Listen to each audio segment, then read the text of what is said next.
Hello everyone. तो कैसे हैं आप? आशा करता हूँ स्वस्थ होंगे, मस्त होंगे। मैं हूँ आपका दोस्त तुलसीराम सिंह।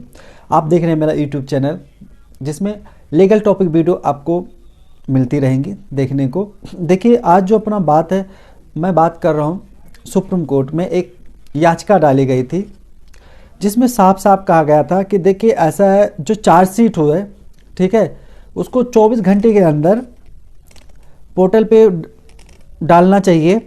और जो भी ईडी, सीबीआई या पुलिस, इनको ना डालना चाहिए। तो इस पर सुप्रीम कोर्ट ने कहा गया कि देखिए, जो चार्जशीट होता है वो पब्लिक डॉक्यूमेंट है और उसको पोर्टल पे डालना चाहिए। तो माननीय न्यायालय महोदय ने कहा कि देखिए, जो साक्ष्य अधिनियम 1872 पर अगर हम ध्यान दें, और जिसमें जो पब्लिक डॉक्यूमेंट की बात कहा गई है, जैसे कि अगर हम ध्यान दें धारा 74 पर अगर ध्यान दें, तो उसमें जो कोर्ट ने कहा कि देखिए, हम उन्हीं चीज़ों को पब्लिक डॉक्यूमेंट की श्रेणी में रख सकते हैं जो एक्चुअल में साक्ष्य अधिनियम की धारा 74 में आते हैं, जो जिसमें उनकी व्याख्या की गई है, उन्हीं को हम पब्लिक डॉक्यूमेंट की श्रेणी में रख सकते हैं। चार्जशीट एक पब्लिक डॉक्यूमेंट नहीं हो सकता, क्योंकि उसमें बहुत सारी चीज़ें प्राइवेसी होती हैं जिनको हम पब्लिक के सामने नहीं रख सकते हैं। और दूसरी बात यह, जैसे एफआईआर भी बोला गया था कि जो एफआईआर कॉपी होती है वो भी पोर्टल पे डाला जाए।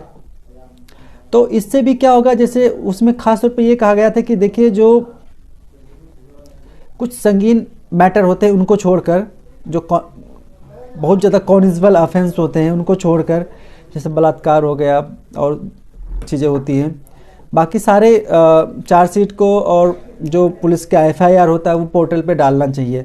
तो कोर्ट ने साफ साफ मना कर दिया कि देखिए, ऐसा है कि हम ऐसा नहीं कर सकते, क्योंकि बहुत सारी चीज़ें होती हैं जिनको प्राइवेसी ज़रूरी होता है, और उनको हम उठाकर सीधा पोर्टल पे नहीं डाल सकते हैं, क्योंकि प्राइवेसी ज़रूरी है।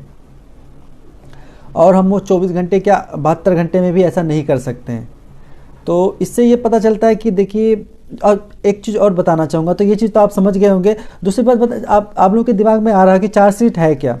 देखिए, जब कोई घटना घटती है, कोई क्राइम घटित होता है, कहीं पे कोई अपराध होता है, पुलिस एफआईआर लिखती है, उस पर इन्वेस्टिगेशन करती है।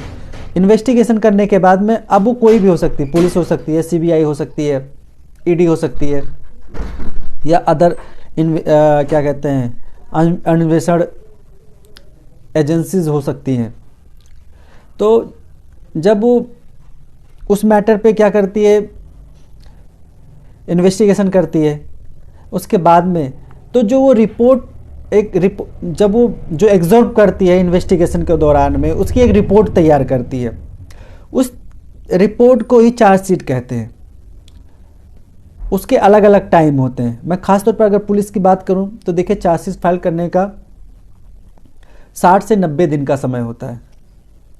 खासतौर पर जो क्रिमिनल केसेस होते हैं वो मैक्सिमम 90 दिन या 60 दिन के अंदर चार्जशीट फाइल कर दिया जाता है। तो चार्जशीट तो आप समझ गए होंगे कि जो इन्वेस्टिगेशन के बाद में जब पुलिस क्या करती है, अपनी रिपोर्ट सबमिट करती है, उसको चार्जशीट कहते हैं। आम भाषा में देखिए, मैं कोशिश करता हूँ काफ़ी बेसिक लैंग्वेज यूज़ करता हूँ, ताकि हर किसी के समझ में मेरी बातें आए। तो ये चीज़ आप समझ गए होंगे, और आई होप आपको कोई और वीडियो देखने की ज़रूरत नहीं पड़ेगी। इसके बावजूद भी अगर आपका कोई शक है, कोई शंका है, तो आप मुझे कमेंट कर सकते हैं। मैं फिर मिलूँगा एक नई वीडियो के साथ। तब तक के लिए जय हिंद।